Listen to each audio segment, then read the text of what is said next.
नीम करोरी बाबा के कई चमत्कार हैं जो रहस्यमय बने हुए हैं। नीम करोरी बाबा का आशीर्वाद आज भी सभी लोगों के ऊपर होता है। जो सच्चे मन से नीम करोरी बाबा का ध्यान करते हैं उनकी सारी मनोकामनाएं पूर्ण होते हैं। नीम करोरी बाबा आज भी जिंदा बैठे हैं और सभी की इच्छा पूर्ण करते हैं। बोलिए नीम करोरी बाबा की जय, नीम करोरी बाबा की जय। आइए इनके चमत्कारों के बारे में हम सब जानते हैं। करोरी बाबा के अद्भुत चमत्कार। नीम करोरी बाबा एक आध्यात्मिक गुरु होने के साथ साथ एक सिद्ध पुरुष भी थे। सिद्ध पुरुष कई आध्यात्मिक तरीकों को अपनाकर अपने अंदर की शक्तियाँ जागृत कर लेते हैं या कई सिद्धियाँ पा लेते हैं, फिर उनका इस्तेमाल वो जन कल्याण में लगा देते हैं। नीम करोरी बाबा भी कई चमत्कारों के लिए विख्यात थे। चलिए जानते हैं उनके कुछ चमत्कार जो आज भी लोगों को अचरज में डाल देते हैं। गरीब का 1 रुपया। महाराज के भक्त प्रेमलाल लखनऊ में टीटागढ़ पेपर मिल में मैनेजर थे। बाबा कभी इनके घर आकर दर्शन दे दिया करते थे। एक दिन वे कुछ भक्तों के साथ आए हुए थे। प्रेम लाल जी के घर एक नौकर बर्तन साफ करने आया करता था। उसने उस घर में बाबा की कुछ चर्चाएं सुनी थी और वह उनके दर्शन का इच्छुक था। अपना काम करने के बाद भी वो नंगे बदन उस कमरे की देहरी में श्रद्धा से सिर झुकाए बैठ गया जहां बाबा विराजमान थे। बाबा ने उससे पूछा, तू जब अपने गुरु के पास जाता था तो उसे 1 रुपया देता था? उसने अपने झुके सिर को हिलाते हुए स्वीकार किया। फिर बाबा बोले, अपनी कमर में खोस कर मेरे लिए भी 1 रुपया लाया है। उसने फिर उसी प्रकार स्वीकार किया। वो कहने लगे, ला फिर देता क्यों नहीं? उसने रुपया निकालकर बाबा के हाथ में रख दिया। महाराज ने जो लाखों के भेंट टुकड़ा देते थे उस गरीब के 1 रुपये को बड़े प्रेम से अपने पास रख लिया और उसे विदा कर वे अपने भक्तजनों से कहने लगे, इस गरीब का 1 रुपया तुम लोगों के 20,000 रुपये से भी अधिक मूल्य रखता है। आओ खाओ और जाओ। नंदलाल हल्द्वानी में शुद्ध घी के बड़े व्यापारी हैं। कैची आश्रम में उनकी ही एक दुकान में घी आता है।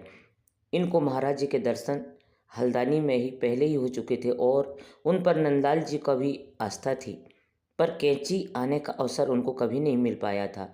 बाबा एक भक्त ने जो इनके मित्र भी है हल्द्वानी में एक ट्रक खरीदी और उससे बाबा के दर्शन के लिए कैंची आ रहे थे। उन्होंने नंदलाल जी के पास जाकर उन्हें भी चलने का आग्रह किया। वे तैयार हो गए।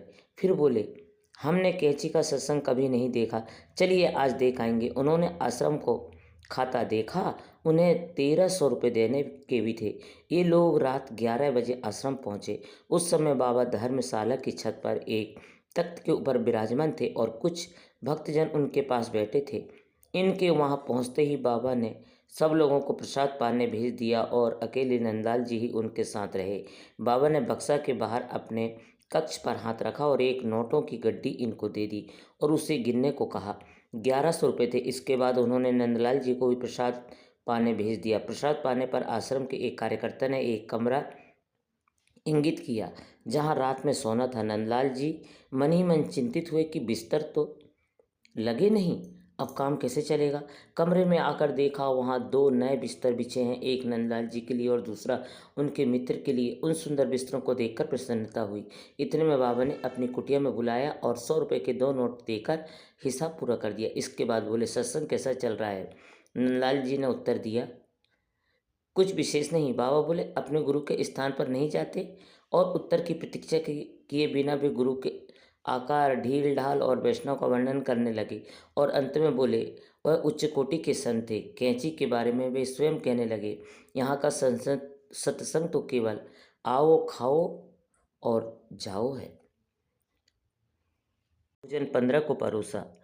ऐसा ही एक अनुभव उमा शंकर शुक्ला जिनकी हजरतगंज लखनऊ में दुकान थी बताते हैं कि एक दिन महाराज और उनके साथी आए और एक व्यक्ति को अपना दुकान से घर ले आए। उनकी सास ने इन 2 व्यक्तियों के लिए आटा तैयार कर पूरियाँ उतारी, सब्जियाँ बनाई और बाजार में थोड़ी मिठाइयाँ मंगाकर बाबा के लिए भोग तैयार किया।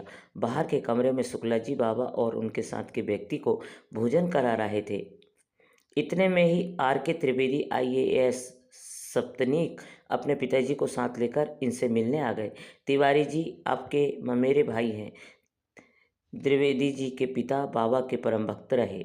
बाबा ने सभी आगंतुकों को भोजन कराने का आदेश शुक्ला जी को दिया। बाबा नीम करोरी का भोपाल स्थित मंदिर। बाबा नीम करोरी का यह मंदिर भोपाल के 4 इमली में है। यहाँ पर जयपुर के मूर्तिकार महेंद्र भारद्वाज ने 3 क्विंटल संगमरमर से बाबा की विग्रह स्वरूप की प्रतिमा बनाई। इस मंदिर की स्थापना 15 जून 2024 को भोपाल के 4 इमली स्थित में मेहंदीपुर बालाजी मंदिर में हुई थी। इस अवसर पर बाबा के पौत्र डॉक्टर धनंजय शर्मा भी उपस्थित रहे थे। इसी मंदिर की स्थापना उनके मार्गदर्शन में किया।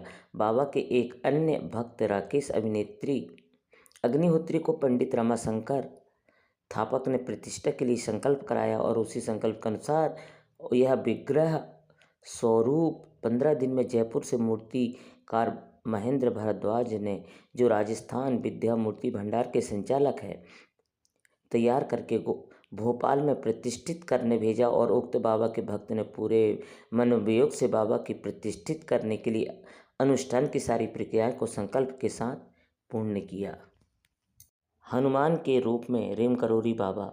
एक बार कैंची आश्रम परिसर में बाबा का दरबार लगा था। उपस्थित भक्तों में उमू ग्राम के शिव गोपाल तिवारी भी थे। आप उन्नाव के जमींदार और उत्तर प्रदेश विधानसभा के सदस्य भी थे। बाबा ने तिवारी जी से रामायण सुनने को कहा। तिवारी जी ने पूछा, कहाँ से पाठ आरंभ किया जाए। बाबा भाव में थे, कह बैठे, वहाँ से सुनाओ जहाँ से हमने विभीषण से कही थी। इस प्रकार बाबा अपना परिचय दे बैठे। तिवारी जी ने जैसे ही सुनो विभूषण प्रभु की रति, करे सदा सेवक पर प्रीति से पाठ आरंभ किया। बाबा भावावेश में आने लगे। वे अपनी असलियत लोगों से छिपाना चाहते थे, इसलिए सुधीर मुखर्जी प्राध्यापक इलाहाबाद विश्वविद्यालय का हाथ अपने हाथ में ले वहाँ से उठकर चल दिए। उनके एक ही हाथ का भार इतना बढ़ गया था कि मुखर्जी दादा उसे सहन नहीं कर पाए और उन्हें भय होने लगा कि वे स्वयं गिर पड़ेंगे और साथ में बाबा को भी गिरा बैठेंगे। इस लाचारी में भी किसी तरह अपने सीधे साधे रहे। शिव मंदिर के द्वार पर पहुंचने पर बाबा अपने दोनों हाथों को आगे भूमि पर टेकते हुए घुटनों के पैर के पंजों के बल बैठ गए। पर मुखर्जी दादा का हाथ उन्होंने छोड़ा नहीं। उनके हाथ में रक्त का संचार होना भी कठिन हो गया। धीरे धीरे बाबा की आकृति बदलने लगी। उनका मुंह लाल होने लगा और संपूर्ण देह में भूरे भूरे बाल खड़े होने लगे। मुखर्जी दादा अत्यधिक भयभीत हो चले और बड़े प्रयत्न से अपना हाथ छुड़ाकर जंगल की ओर भाग गए। वे कुछ घंटे वहां अचेत पड़े रहे। बाबा श्री हनुमान जी के रूप में आ चुके थे। वे कैंची से भाग गए। कैंची में सर्वत्र उनकी खोज होती रही, पर कहीं भी उनका पता नहीं चला। जब मुखर्जी दादा लौटकर आश्रम आए तो लोगों ने उनसे कुछ प्रश्न किए, पर उनके पास उनका कोई उत्तर न था।